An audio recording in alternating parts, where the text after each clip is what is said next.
There is frost on the inside of your windows this morning. In 1954, a farmhouse with no insulation and single-pane glass stayed clear, not warmer. That is the part people get wrong straight away. That house was cold. The upstairs bedrooms were genuinely cold, and everybody in that house wore more clothing indoors than you would tolerate for an afternoon. But the glass was clear, the sills were dry, and the wood around those windows lasted 80 years without rotting. Now go and look at your own. If there is frost or condensation on the inside of the glass, run your finger down to the bottom corner, where the pane meets the frame. There is probably water sitting in that channel. There may be a dark stain in the wood or a bloom of black in the corner of the caulk. And if you have a newer window and you are seeing that, you have every right to be annoyed because you paid a great deal of money specifically not to see it. Here is what I want you to understand before anything else, that water is not coming in from outside, not one drop of it. It is coming out of your own house, out of your own breath, and it is landing on the coldest thing in the room. I grew up in a farmhouse with a roll of newspaper by the back door all winter long. Not for the stove and not for reading. It went on the windows and it came off in the spring, and there was a right way to do it, and about four wrong ways, and the wrong ways are what people try when they see this on the internet and then decide it does not work. By the end of this, you will know exactly where that water comes from and why it appears on some windows in your house and not others. You will know the newspaper method as it was actually done, which is not the version you have heard.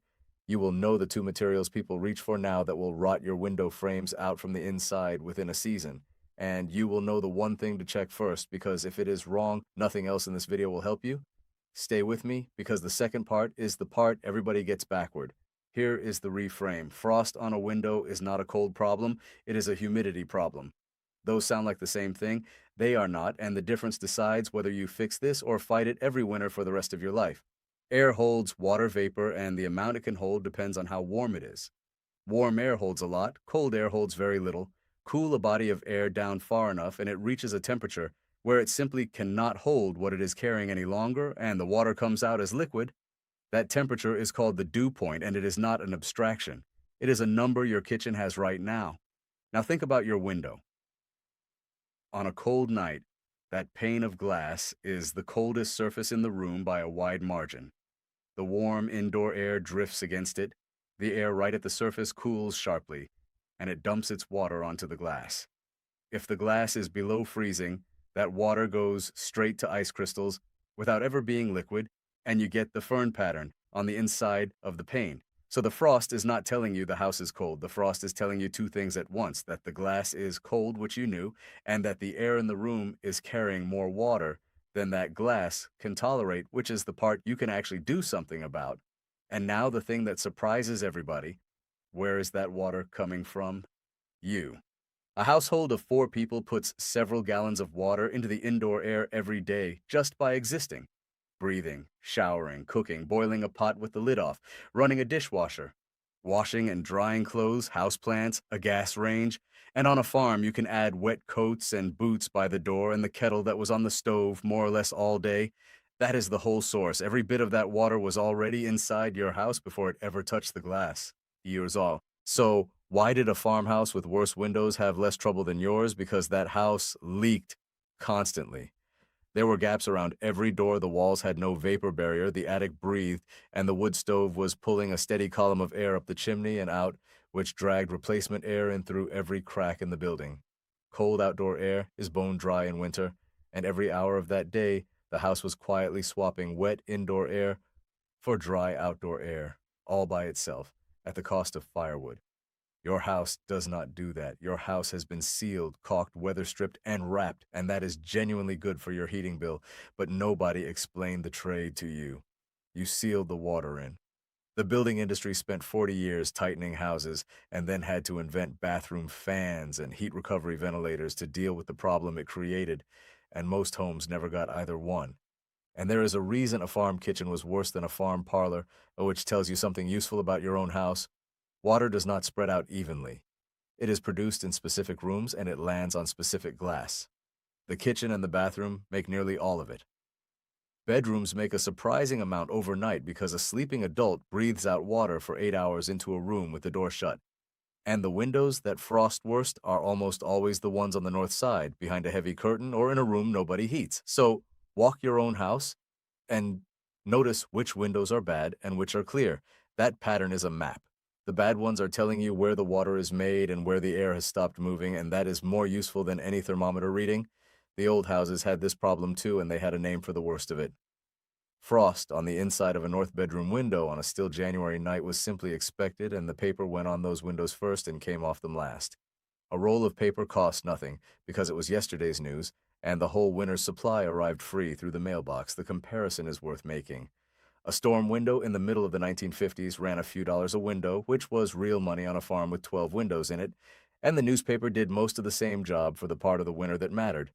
I measured this in my own house because I wanted a number rather than a theory. I put a cheap humidity gauge in the kitchen and another in an upstairs bedroom on a January morning with heavy frost on the upstairs glass. The kitchen read 52%. The bedroom read 48, both far too high for that weather. Then I did nothing except run the bathroom fan every time the shower ran and run the range hood every time something was boiling for 1 week. No newspaper, no plastic, no work on the windows at all. 7 days later, the bedroom read 34%, and there was no frost on that window. Same house, same windows, same weather, same single pane of glass. The only change was that the water was leaving the building instead of collecting on the coldest surface in it. That is the number to carry out of this, not a temperature. 14 points of humidity and a fan I already owned. If this is already making you want to go look at your own windows, do me a favor. Hit that like button, subscribe, and turn the notification bell on while you're there. I put out one of these every week, the old practical knowledge that worked for 100 years and got quietly replaced with something you have to buy. The bell is the only way these reach you. Then stay right here because the next part is the newspaper. Here is the second part, and this is where almost everybody goes wrong. The newspaper did not go on the glass, it went on the frame. That is the whole method. And it is the opposite of what people assume. Every time this comes up, somebody pictures sheets of newsprint taped flat across the window like a blackout curtain. That is not it, and doing it that way will make your problem worse because you have created a cold pocket between the paper and the pane where water will collect and sit in the dark. What she did was different. She would take sheets of newspaper, fold them down into long, tight strips a couple of inches wide, and pack those strips into the gap between the sash and the frame, all the way around, and along the bottom rail where the sash sits down on the sill. Then a strip laid flat along the sill itself in the channel where the water runs. 3 things happened, and only one of them is the obvious one. The packing stopped the draft. That gap around a sash is where cold air pours in, and a tight strip of folded paper closes it as well as anything you can buy. The paper in the channel absorbed whatever formed anyway. Newsprint is cheap uncoated paper, and it is thirsty. Condensation running down the glass hit that strip and went into the paper instead of standing on the wood, and this is the part that matters. She took it out and replaced it. Once a week in a bad stretch, and every couple of weeks otherwise. That is not a detail. That is the whole method. Wet paper that stays in place is worse than no paper at all, and a strip that has been sitting in that channel since November is a wet sponge held against your window frame. That is why she did it at all, not to warm the room, to keep liquid water off the wood, because here is what actually kills a window, and it is not cold. Wood in standing water rots, paint fails from underneath, the glazing putty lets go, and once the frame goes soft, you are replacing the whole unit. That paper strip was a sacrificial part. It got wet, so the sill did not, it cost nothing, and it went in the stove when it came out. There was a second layer on the coldest north windows, and it is worth knowing. A sheet of clear plastic or oiled cloth tacked over the whole window on the inside, an inch or 2 off the glass, sealed at the edges. That is exactly what a modern window film kit is, and it works for the same reason. It creates a still layer of air. Still air is a decent insulator, and it holds warm room air off the cold pane. And it also raises the temperature of the surface facing the room, which is the real trick, because a warmer surface does not reach the dew point. That is the whole physics of it, and it applies to a plastic kit today, just as it applied to a tacked sheet in 1954. Now let me tell you about the money. Nobody has ever made $1 on a folded newspaper. That is most of the story right there. But there is more to it than that, and it is not the story you expect. Replacement windows are sold as the answer to a cold house, and a great many people buy them specifically because they saw frost or felt a draft. Modern windows are genuinely better. 2 panes with gas between, a low emissivity coating, a warm edge spacer. That inner pane runs far warmer than single pane ever could, and it takes a lot more indoor humidity before it sweats. But it does not fix humidity. It raises the bar. If that is landing, hit like and subscribe and ring that bell. Now, here is the part nobody in the trade will say out loud. So a person spends a great deal of money. The frost goes away for a winter or two because the glass is warmer. And then one cold snap arrives, and there it is again in the bottom corners. And what they conclude is that they got bad windows when what is actually happening is that the water in that house was never dealt with and it has simply found the next coldest thing to land on. I am not telling you there is a room somewhere where men decided this. There is not, and the windows are a real product that does a real job. What happened is simpler and worse. It is a quiet agreement among everybody who profits to sell you the glass and not mention the fan, because the fan costs almost nothing, and it is not their department. Nobody has to coordinate. The window man does not talk about ventilation, and the ventilation man never comes to your house, and so the actual answer sits in the gap between two trades where nobody is paid to stand. It has sat there for 50 years. Now here are the warnings, and this is the section that will save you a window frame. First, and this is the big one, do not use plastic sheeting or foil tape tight against the glass or the frame. This is the most common modern mistake, and it does real damage. A vapor-tight material trapped against a cold surface does not stop condensation, it just hides it, and now the water is sitting in a sealed dark pocket against your wood with no way to dry. That is how you get rot and black mold behind a window covering that looked fine all winter. If you use a film kit, follow it properly, seal it at the frame, and leave the air space, and do not staple plastic directly onto wet wood. Second, do not use bubble wrap stuck to the glass with water. It is all over the internet. It does insulate a little, and it holds moisture right against the pane and the frame edge. Same problem. Third, no newspaper on the glass itself for the same reason, plus the ink will mark the wood and the paint. Fourth, and this one is a safety matter, not a comfort one, do not seal a window shut in a bedroom if it is your emergency exit, and never block, cover, or stuff anything into a window in a room with a fuel-burning appliance, a gas heater, or a wood stove without keeping the combustion air supply the manufacturer requires. Tightening a house is exactly how carbon monoxide problems begin. If you have any fuel-burning appliance in your home, have a working carbon monoxide alarm before you make that house any tighter than it already is. That is not a suggestion. Fifth, if the frost is on the inside and you cannot get it under control, and especially if you see black growth in the corners or the wood feels soft, that is past a comfort problem. Persistent damp indoors is a health matter for anyone with asthma or allergies, and rot is a structural one.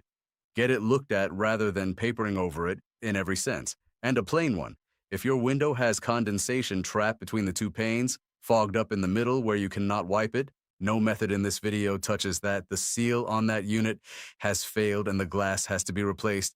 Now here is exactly what to do in order this week. Buy a humidity gauge. They cost a few dollars. Put one in the room with the worst window. In cold weather, you want to be somewhere around 30 to 40% and lower when it is very cold outside. If you're reading above 50 in January, everything else on this list is secondary to that number. Run the bathroom fan every single time somebody showers and leave it running 20 minutes afterward. Run the range hood whenever something is boiling.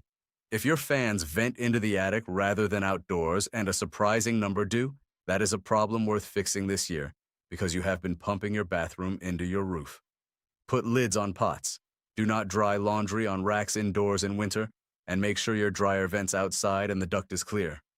Open the curtains during the day and leave interior doors open. Frost lands hardest on the windows behind heavy drapes and in closed-off spare rooms, because the room air never moves and the glass never gets any warmth. Then, and only then, do the windows. Folded newspaper strips packed into the gap around the sash and laid in the channel at the bottom. Change them when they feel damp. If you want to go further, a proper film kit sealed at the frame or there with an airspace behind it.